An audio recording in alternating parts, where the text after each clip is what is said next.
Please rise.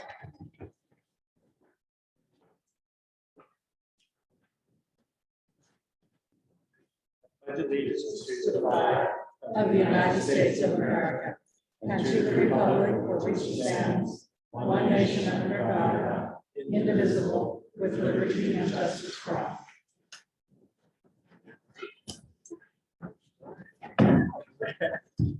Thank you, everyone, for being here. We're going to be conducting our May board meeting.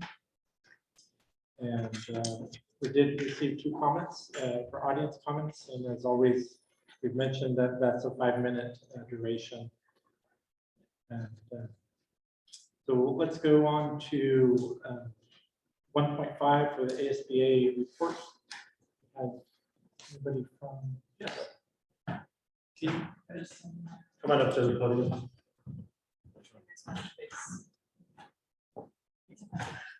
Okay. I'm Katie Rosenthal. I'm the AC president. Some things that have been going on since the last meeting were prom on Saturday in Hillsborough, and it was super fun. Juniors and seniors. We have Powder Puff coming up, which if you guys don't know, we have Stud Muffin and Powder Puff. Stud Muffin is when the girls volleyball team teaches the boys to play, and then the boys compete against each other. And then Powder Puff is when the boys football team teaches the girls to play flag football, and they play against each other. And it's super fun. We have the Red Cross Blood Drive, the Washington County Job Fair, which is where individuals who are looking for jobs can go and figure out what they want to do in the future, have mock interviews for themselves. We had the Rob Frank Invitational Track Meet, which went really well. On April 16th, the robotics team hosted its first ever home competition. The golf team won districts, which was great for them. Something that I like that we've been doing recently is called Senior Spotlight. It's when the school posts something about a senior and a favorite memory of theirs, because their plans after high school, and that's found on their Instagram page. For that. We had one of our students, Jonah, go to honor choir, which is this thing where you're saying for a bunch of people, and it's really impressive. We have the play, the drama club coming up, the Brave Run on the 21st, May 26th is awards night, and then coming up, we also have all the AP tests. And yeah, we also have ASB elections, and so the upcoming ASB president for next year is Chapter Spurs. Forward to that next year. And then everything is going pretty smoothly. It's just a little less, graduation is a little less than a month away. So I'm really excited for that. And most of the seniors are pretty much checked out. But we'll get there to see everybody walk there. Any questions, comments, or concerns? Thank you. Thank you. Okay, we'll move to 1.6. Do I have a motion to approve the agenda? I move to approve the agenda. A second. Second. All in favor? Aye. Passes unanimously. Move on to 2.0 for the presentation. Guess we have robotics. All right, so it's high school or middle school? High school goes. Okay, we'll have the high school robotics team go first.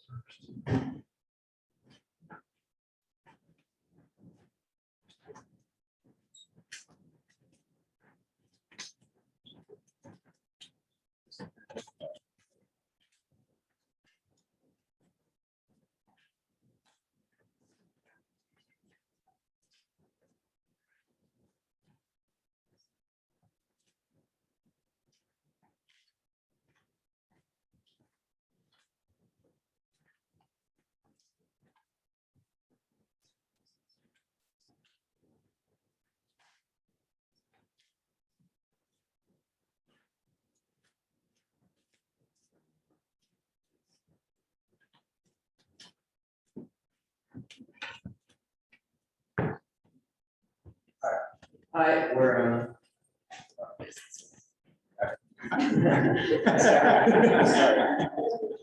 Hey, Jeff, what if we had them go that way and they're facing kind of? all right. Do you want to move over here? So Yeah, the sure. whole room That's a can good see idea. over this.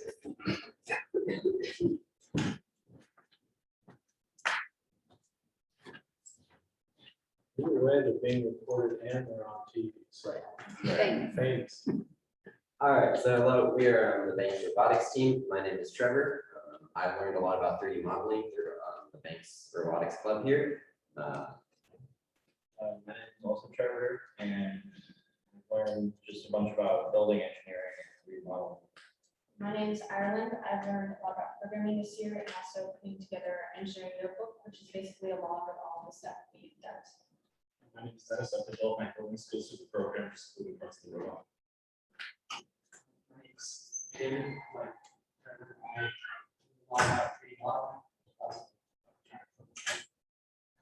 Hi, my name is Sarah, and I'm starting on 3D modeling. And we are trying to level 7 one of 2 teams in the bank's robotics team. So FDC, which is the program we participate in, requires a variety of skills that go far beyond building and programming a robot, which is what people normally think of. But we also put together an engineering notebooks that requires not only skills in communication and just cataloging everything we've done, but also graphic design, making sure all of our information is in there. We also do a lot of, like, we do fundraising, so we've had to finance our buying parts and stuff, which can definitely be very expensive. We do fundraising through, we get sponsors, so the back of our sweatshirts, we have our sponsors. Yeah. We also do like marketing, trying to bring FEC to our wider community. But again, there are also, of course, the skills we've learned through 3D modeling, which you can see most of our robot is 3D modeled this year. We have our Archimedes screw in the center, which is entirely custom 3D printed.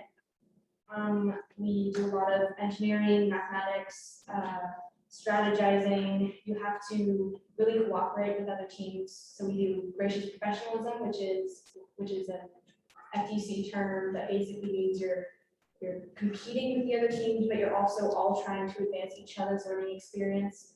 So yeah, those are just some skills we use. And for a general overview of what our robot does, the program we participate in is called FTC, or First Tech Challenge. And each year, each season is released, and each season follows a real life problem. So you and your team try to create a robot that solves that problem.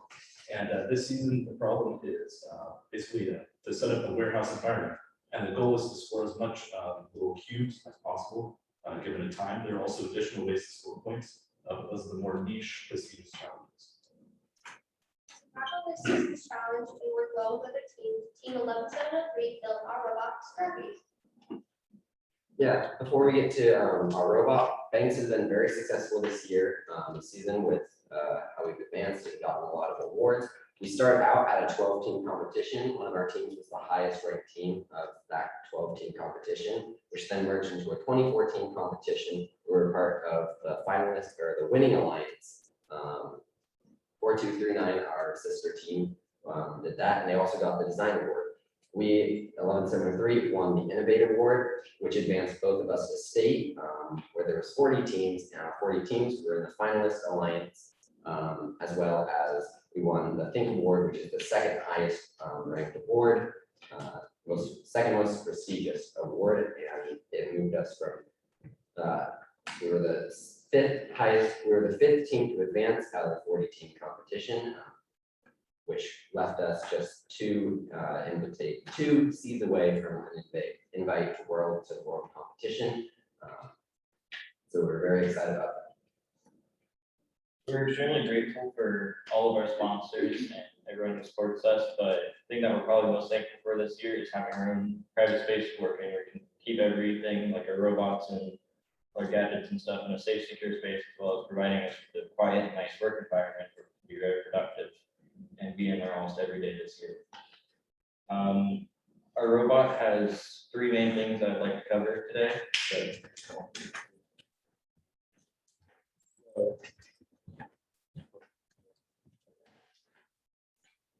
we'll be starting off with our intake.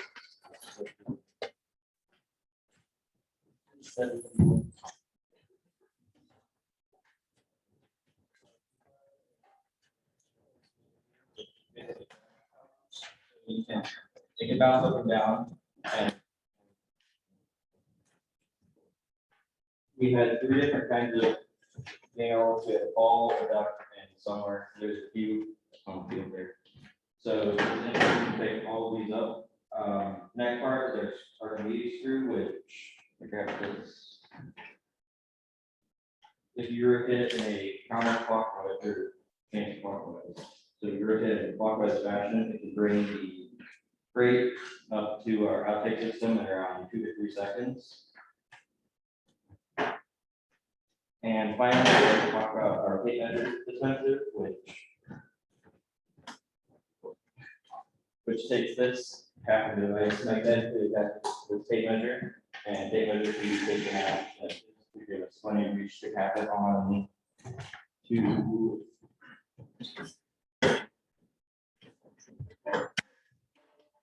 onto this bolt.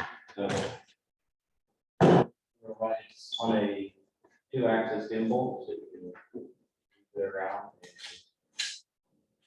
set it down like.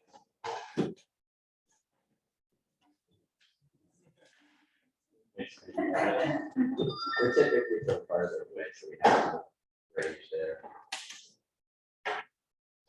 Now, we're very proud of our season, and all of us are very knowledgeable on our robot as well as the program that we're part of. So if you see any of us, I'd be very happy to tell you about anything that goes on in our program. We're happy to answer questions. Yeah, so this is our robot Scrappy, and that's the first program.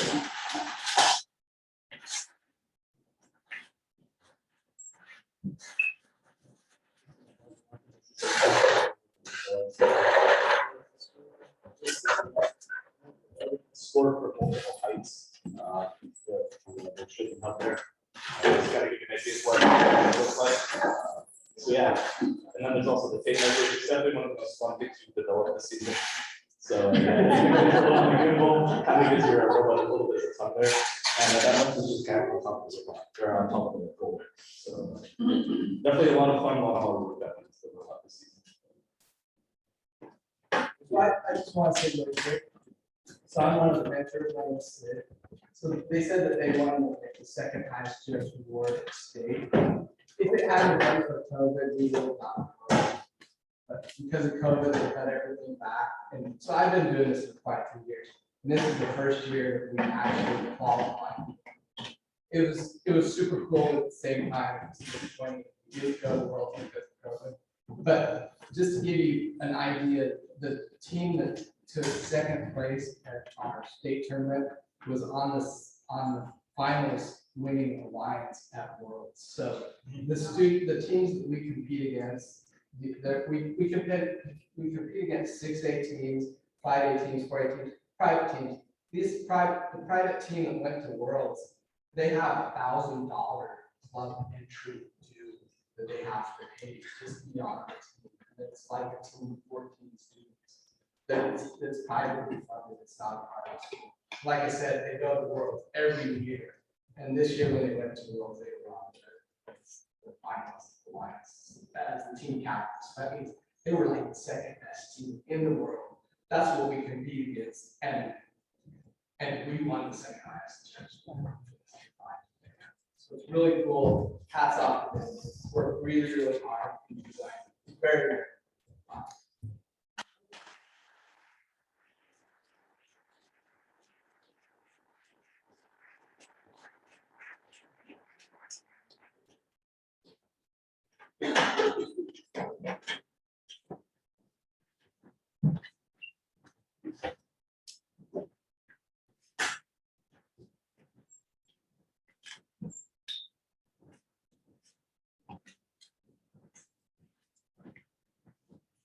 Thank you, everybody, for the presentation. Well done. Thank you. Now we have Kristen McCarty with our middle school robotics team.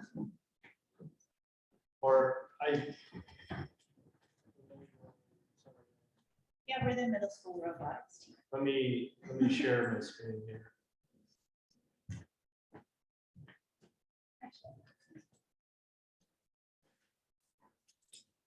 Okay.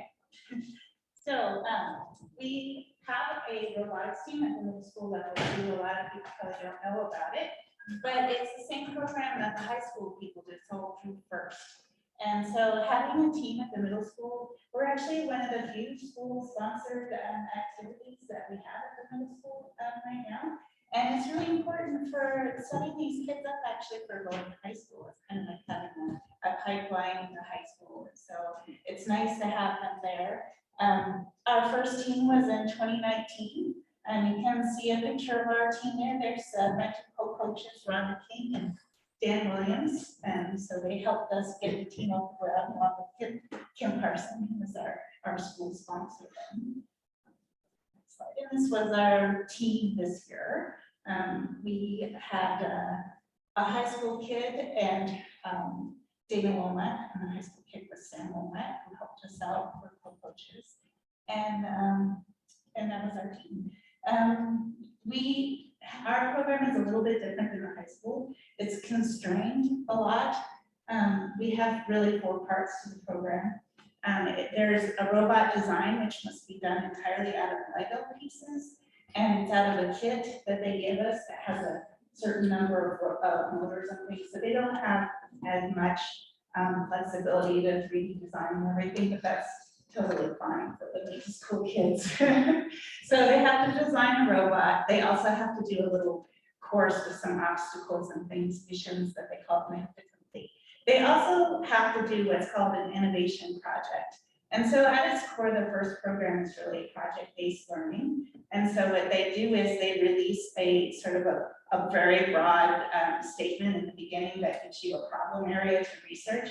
But the kids really drive what they want to go out and explore as far as their innovation project. And their innovation project doesn't have to have anything to do with robotics. It's really just a 12-week long research project. And for these kids, a lot of them, it's like the biggest thing they've ever tried to do. So they learn a lot of really important things that apply to everything that they are going to do through their school career and beyond. And it's all being driven by these core values, which are the most important things that they learn in robotics at the school. And it's basically a set of things that we try to teach them about how to work on projects, like, how to work in a team, how to understand that the point is discovering things instead of being told the answer. So how to teach them how to think outside of being given a problem that has a very defined statement, and instead learn how to define the problem yourself. And also how to do teamwork in an inclusive way.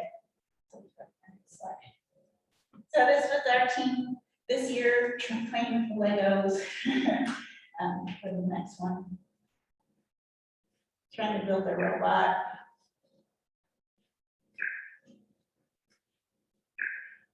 We've been researching the project. We met in the cafeteria, like the high school team. One of our biggest challenges is really finding space for ourselves. We're hoping next year to be able to actually move in with the high school kids if they get to keep their space, which I know is kind of up in the air. But if they do, we think that there'd be a lot of advantages to us moving in there, not just because we can now keep our stuff in a room where we could have our mat up and not have to take it down every single time, but also because we'll be connected to the high school team more. The high school kids could really use the opportunity to have some kids to mentor. So it would be good for them, but it would also be great for the middle school kids to be exposed to sort of more of their peers to teach them that way. So I think it'd be a really big win-win if we can do that. But this year we were in the cafeteria, which was nice, but still a little open and nuts at times, especially when we were in competition with the dance team for the space. We go to the next slide. So part of the project work, we usually do field trips. So this was in 2019, we went to the fire station because the kids project was about building fire shelters. So we went down to the Banks Fire Station and we showed off our projects to the fire station that year. So that was really fun. And this year our project was like like they mentioned at the high school presentation, they give you a big theme, and the theme for the year was about cargo and how we connect cargo from the supplier all the way down to the end customer. And so the kids this year, as they were exploring, where would they like to take this, they decided that they wanted to focus on porch piracy. So we had a law enforcement officer come in and talk to the kids about some of the problems around that. And then they designed us a solution to how they were going to solve this. But they had because we try to teach them to think outside their own personal experience, they decided that they wanted to design a solution that was inclusive for disabled people. So their project was around, because they felt that, your package sitting on the porch would stay there longer if you couldn't easily get out the door to get to it. So this is their little video. Our tournament was virtual this year, so we recorded it. A lot of times they have to do this live in front of judges, and so that's a different element. But this year we have the recording, so you want to play just like a minute, I guess, to give an idea.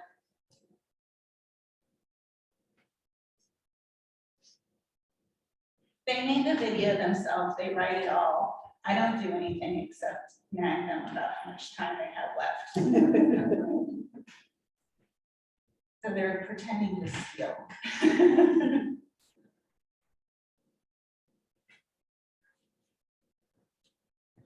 They're supposed to be audio.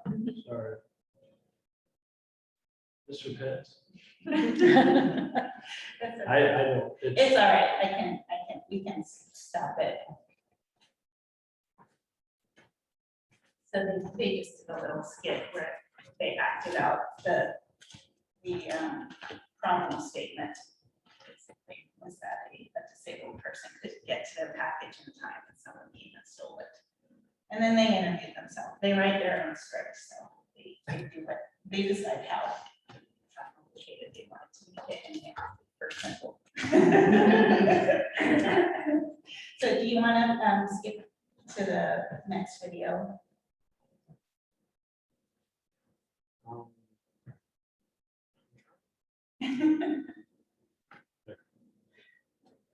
Okay, so this is their robot part of their presentation. So since we were virtual, we recorded the runs, and they basically have a 4x8 map with a bunch of Lego pieces on it. And this is their robot.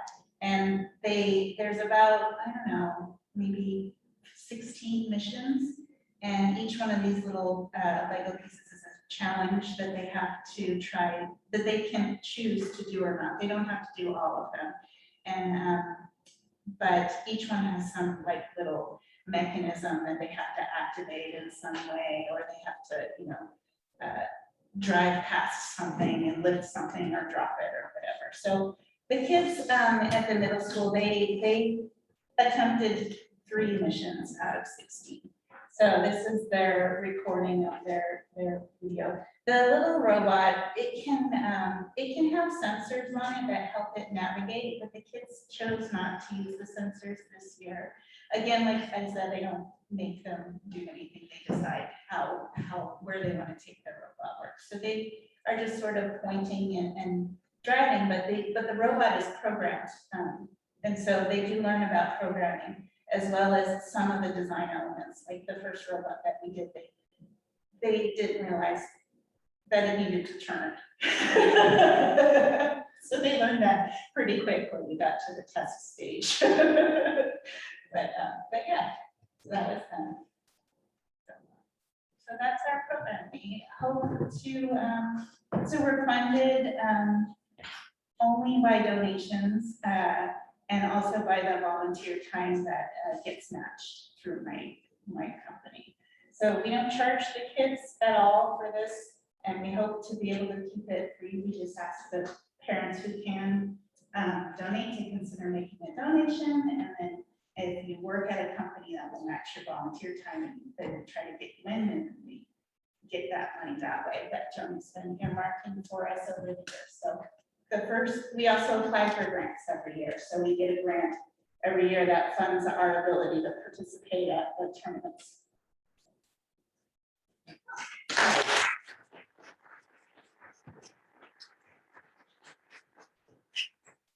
about the snap. That's okay. I watched it earlier.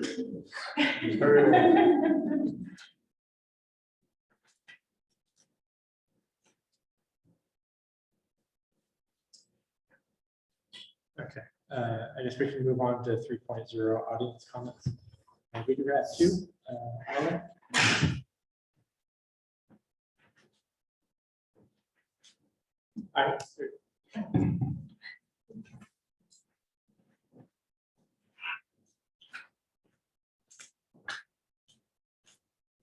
Chairman Payne and members of the board, thank you. I'm here probably a bit like a broken wheel, but after reviewing the website some more and trying to seek out the chain of how things come about in the school, I still come to this place where it seems that the public and voters in the district really define what's supposed to happen at the school in terms of policies, procedures, and activities. And we do that through electing school board members that represent us as over 5,000 people that vote in this district. So if that's the case, once again, I'm wondering why, when we have a board meeting and people like myself come up and speak and have questions, I realize they can't be answered at this meeting. And often it requires time to even come up with the answer for us. But what I'm finding is that we are in violation of the statute of having our minutes of the meetings posted. It should be within a 30-day period, I would think. And you would think that there would be a Q&A section of that minutes that shows what questions were asked by the public and what the board's response is. And if they don't have time to give us one in that 30 days, then there should be some explanation, whether it's been assigned a committee, more research, or yes or no, whatever it takes. So I'm asking to get the website up to speed to reflect what our statute requires. YouTube is not adequate documentation of a school board meeting. It can be altered, it can be lost. And if I want to find the Q&A part of the meeting to see if my question was answered, I don't want to have to watch a whole YouTube to get there. And for 5,000 people in the district, there's a lot of people like myself that are not YouTubies, we don't do that. I'd rather find it on the website and see other things you want to show me on the website, like great awards and things like this. It's good for all of us that don't have kids here anymore to know what's great about this school. And we don't hear it enough because we don't have a system to communicate with all 5,000 people. And we really need that. So I'm asking you, it's going to cost some money. Our group, our parent group that we're starting, want to help reach out and get emails or however we can reach everybody in our district. So that's one thing I want to bring up. The second thing is parents need to know before the end of school where their kids are going to go next year. And there's several burning questions. Whether or not children will come back here. One is, are you going to have mandated vaccines for volunteers, coaches, parents coming to school, and the children? I, as a citizen and a voter here in this district, do not want that mandate in this school. And I think there's lots of other people that feel like me. And it's not up to the Oregon Department of Education to tell us what to do in our community, in our school. It's up to the board and the people here that vote. The other thing is, parents need to know whether or not biological boys are going to be allowed in girls' sports in this school district. And are they going to be in the girls' locker rooms? If I had a daughter going here, I would not want that to be the case. My daughter is a girl and needs to be competing with girls. 1 minute, please. And thirdly, I want to know about these young adult books in our libraries. All the districts in Oregon have received boxes that they're told to put them in the libraries. And on, we're getting more and more ideas about what these books involve, and I'm asking for a parent-staff combination committee that comes together and reviews all these books in all 3 buildings, so that we as parents know what is on the shelves that the kids can see.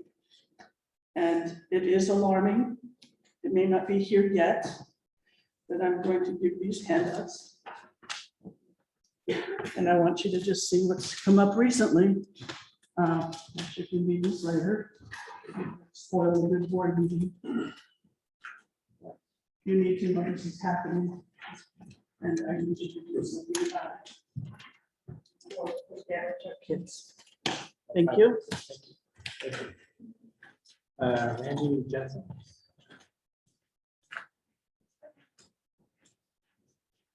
One second, guys.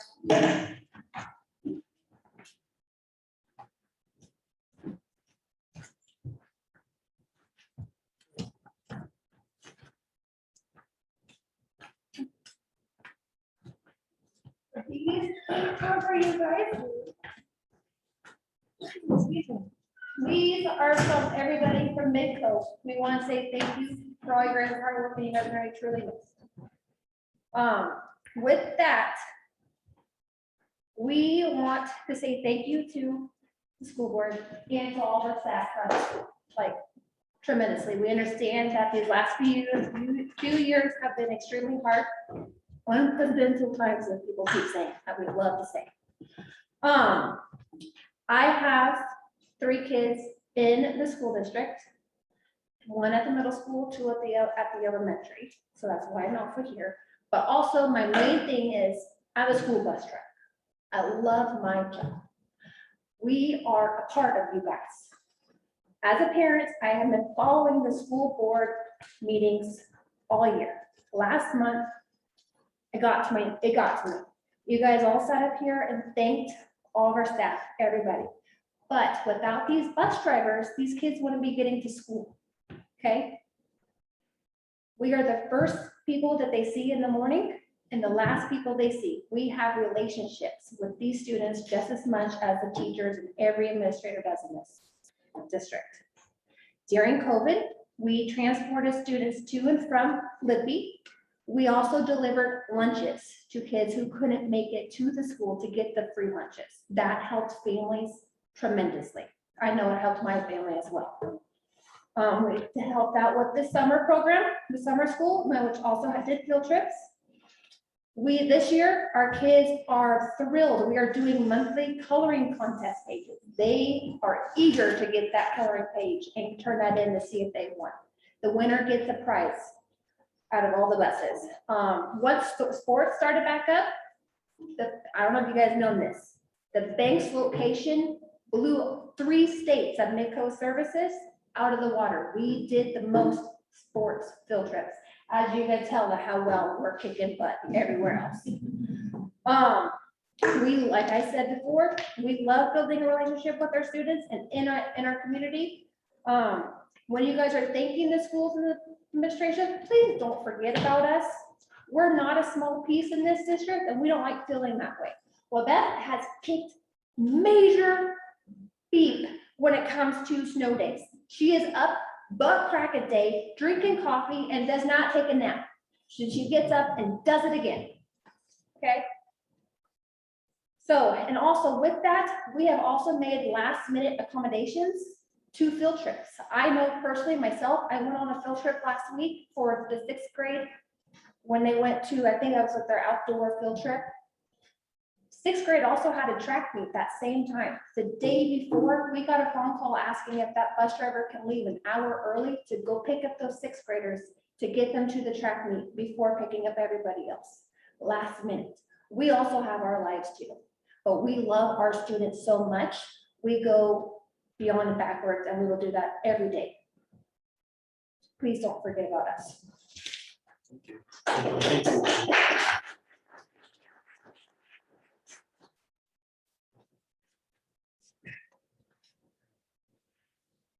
Move on to consent agreement. Grab a motion. Consent agreement.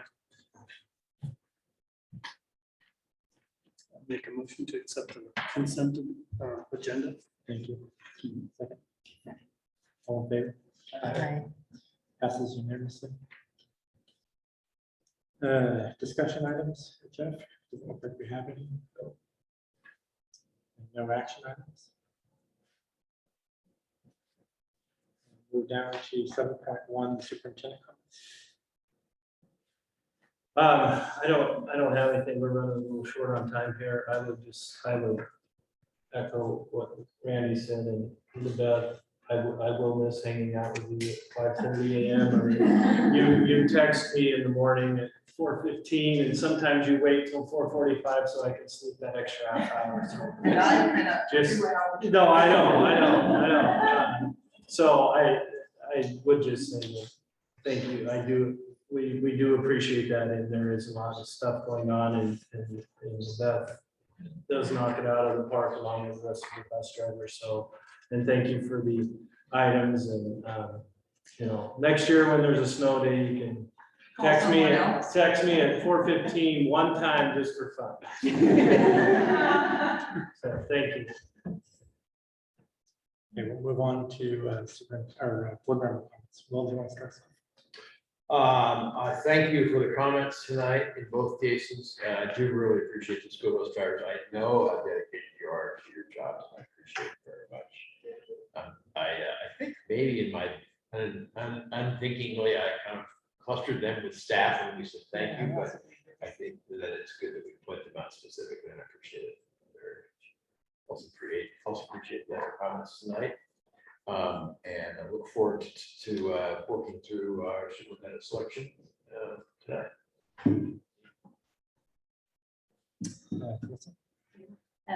Well, to go back to last month where we said thank you to our staff, thank you so much to our bus drivers, our custodians, our cafeteria workers, right, our teachers, our admin, our librarians, all of, I feel deeply saddened by the fact that you felt overlooked, and that I understand exactly why it came across that way. So please understand, we more than appreciate everything you do. So thank you so much. And thank you for coming and sharing that, because that probably wasn't very fun to have to do. So I appreciate your courage on that. And yes, thank you so much. Thank you to just our amazing district here. We're doing great things. I'm really excited about our superintendent search. We have some wonderful people that we get to look at. And our robotics teams, who I think are gone, but thank you, Kristen, and thank you to our amazing high school presenters. That was really awesome to see, just to know how incredible they're doing with limited resources and just excelling in all that. So really wonderful to see that. Thank you, Chris. Yeah. Again, we can't thank everybody enough, really. It really takes a village to make sure that our kids are educated, and I really appreciate you coming and sharing today. The robotics team, I mean, that is a cool robot. I actually, when Sid was first starting out, I helped him because my kids were in that, and I really appreciate like how much time it takes to put that together, and just like the rebuilding, constant rebuilding and reprogramming. And to see them do that well, it just blows my mind. It's so stunning. I just want to give a shout out to the high school girls and boys golf team. They both won, or the boys won regionals, and are going to state. The girls are going to state too, and they did really well at regionals. And we didn't have them funded last year, so I think this is the first year that they've actually been funded as a school sport. So I'm really, really proud of that, and really proud of the way that they've kind of come together and done really well. So, and thank you for your comments tonight.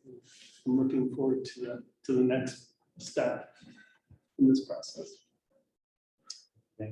Well, I really love reading our board report. Thank you so much. It really keeps us abreast of what's going on in each one of our schools. And yes, LaBeth, when we say staff, we mean everybody. And you know what my job was? I told LaBeth, I think my next job would be riding the bus with kids that need a little extra.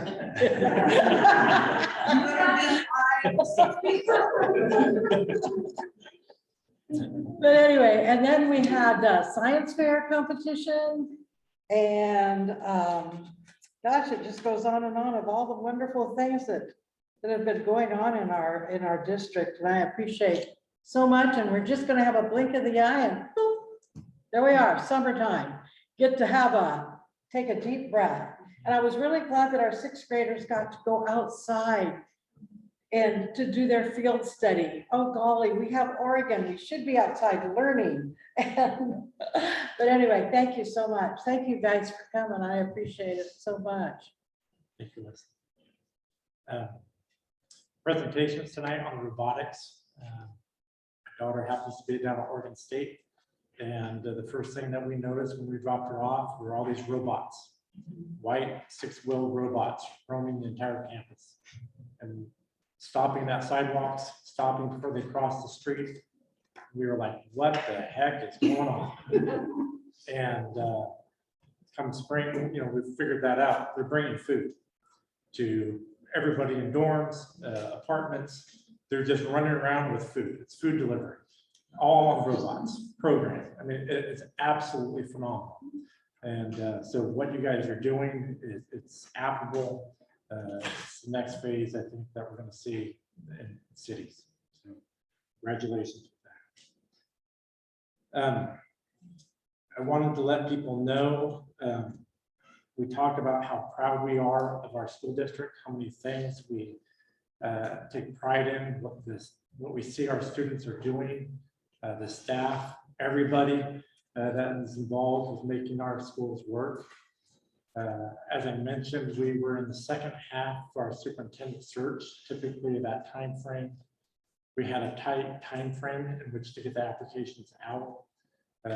We received 31 applicants from 10 different states, 9 of which had doctorate degrees in education. When I saw it and I was going through all that, we went out on the open market in a way from my perspective. And this is the response that we got.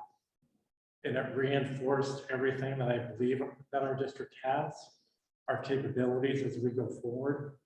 I want to thank our administration for putting this here, our staff, our bus drivers, our community, our volunteers. Everything that we do that we believe in is evident in the applications that we receive. So I hope everyone takes pride in that. It was amazing, OSBA. Thank you so much for your outreach and getting that taken care of. So as we go forward in this next step, I just want everybody to take a step back, look at the response that we got, and we can continue to raise the bar. So with that, I'd like to thank everybody for coming. We're going to go ahead and end the school board meeting. We will now proceed into executive session. So those people that are not on that school board superintendent search, if I could ask you to please leave. And we'll get started.